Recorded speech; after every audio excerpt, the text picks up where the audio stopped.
Rebuilding my relationship with my daughter, 13. So to cut a long tale short, I had an affair.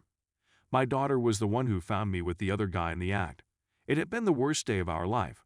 I'm not going to justify the affair because I know it was wrong. My daughter had always been a daddy's girl, and she quickly informed her father of what she had seen. That was more than a year ago.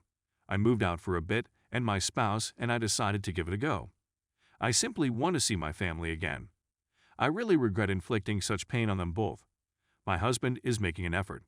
Some days he can hardly hold his hatred for me, while other days he wants to make it work and tries to forgive me. It's a thrill ride. My daughter, on the other hand, is considerably more reliable.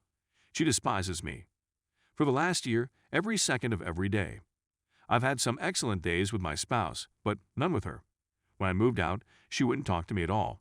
She wouldn't return my calls, messages. She refused to go anywhere with me, and now that I've moved back in, she won't speak to me except to yell at me that she hates me, that I wrecked her life, that I'm a war, and so on. If my husband and I spend any time alone together, she interrupts and demands his attention. If we sit on the couch next to each other, she will push herself in between us and cling to her father. She is constantly telling him that he should divorce me, that she will love with him, that they don't need me, and if we try to go out together, she will call him crying and begging him to come home. She is the light of his life, so every time she does anything like this, he runs to her. We've attempted family counseling, but we're not making any headway. She refuses to engage, and he's not even sure he can forgive me. It was all too much the other day, and I burst into tears in front of her, begging her to forgive me. She yelled at me, telling me she despised me, that she was delighted I was in pain, that she wanted me to suffer, that she would never forgive me, that I had wrecked her life, and that she hoped I would die. She is furious. She despises me more than her father. I understand I deceived her as well. I recognize I was selfish and I know I'm a bad guy. I don't think life is worth living after betraying the two people I care about the most in the world and ruining all of our lives. Sometimes I believe we'd be better off if I simply died. Perhaps she is correct. I'm not sure I deserve to be her mother anymore, and I certainly don't deserve my husband. Is she ever going to forgive me? And if you're going to tell me what a horrible person I'm for cheating, believe me, I already know, and nothing anybody can say to me will make it any worse than what I've already heard. Update. I spoke with my husband today about implementing some of the suggestions in this article. It went swimmingly. He agrees that we must do something different. We're going to substitute individual therapy for family counseling for her. I offered to discontinue my IC so he could process the trauma, but he stated he'd rather I continued in IC and figured out why I cheated and developed stronger coping strategies. He stated he'd go when he was satisfied I dealt with it appropriately. We went out as a family today. It was almost typical. He appeared content, and she wasn't yelling at me, so that's something. I got home and sobbed. We were nearly back to being a regular family. Almost. Story 2. Cheating GF. Hello everyone, I just discovered that my girlfriend had cheated on me, and I wanted to share my tale and get your opinions on it. I'm 36 and she's 37. Long story short, I've known her since we were in college, nearly 20 years, and we were really close back then. I'd always had a thing on her, but never pursued her for a variety of reasons. But the sensations were always there, and I could tell she did as well. Fast forward to the summer of 2021. We've all grown up, we'd remained friends and would sometimes speak, and she comes to town for a conference and wants to meet up for dinner. We hang out every night she's in town, and on the final night she's here, she expresses a deep love for me, that I'm her soulmate, and that she truly wants to be with me and create something serious, and she doesn't want me playing around if we're together. We reside in 2 separate cities in the same state, a few hundred miles apart yet just a 1-hour flight apart. I'm overjoyed because I've been feeling this way for a long time, but it's never worked out. We'd agree to speak about it and attempt to get together as soon as possible. We eventually make arrangements to visit one another after a few months have passed due to demanding job schedules. We go to the happiest spot on the planet, and it's incredible. There were some jitters at initially, but we had a great day together. We'd finally gotten close, and the fireworks were genuine. We didn't say anything formal when we left and just played it nice, like, hey, I can't wait to see you again. Let's get together soon. She wants to come down and spend New Year's Eve with me as soon as I get home. I'm ecstatic and can't think of anybody else I'd rather spend the day with. We've been texting and talking on the phone for the whole month, and I'm beginning to think, yeah, Maybe this long-distance thing can actually work. While I'm on dating apps, as is she, and conversing with females, I'm not going on any dates. I'm just keeping the water warm in case things don't go as planned. I removed my dating apps a few days before she arrived because I knew I simply wanted to be with her.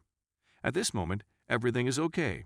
Nothing is exclusive, and we are not an official entity. Fast forward to New Year's Eve, she arrives, and we enjoy the nicest 3 days. Incredible connection, really passionate in the bedroom, and overall a lovely time soaking in each other's presence. I ask her if she wants to be my girlfriend before she departs. I'm overjoyed when she says yes. In front of me, she deletes her dating app.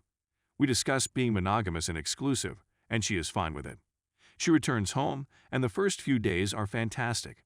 Then, one night on the phone, she informs me that some males are testing her and DMing her after she shared some photos of us on social media. So I ask, what are you saying to them? And how are you responding to them? She goes, yeah, just to make it quick.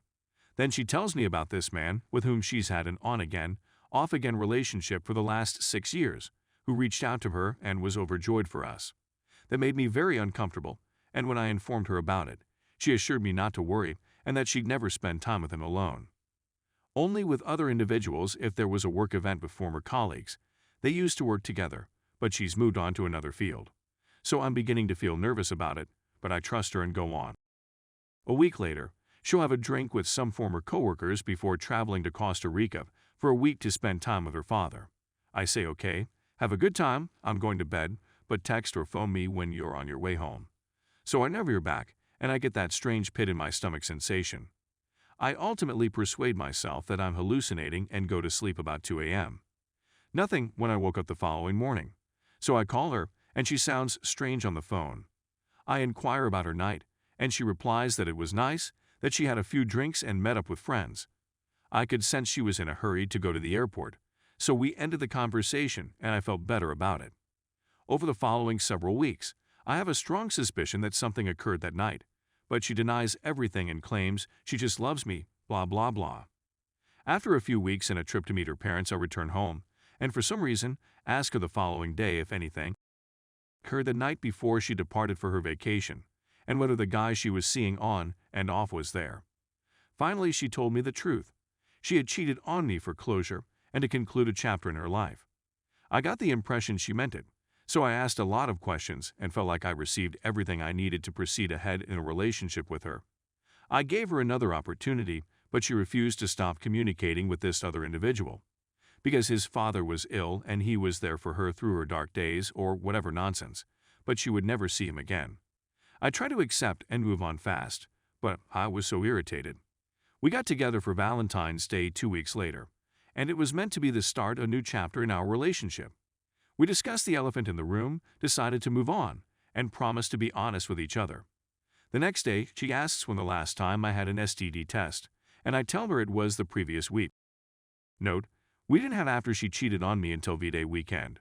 She was perplexed and asked why, to which I replied that it was for my own peace of mind.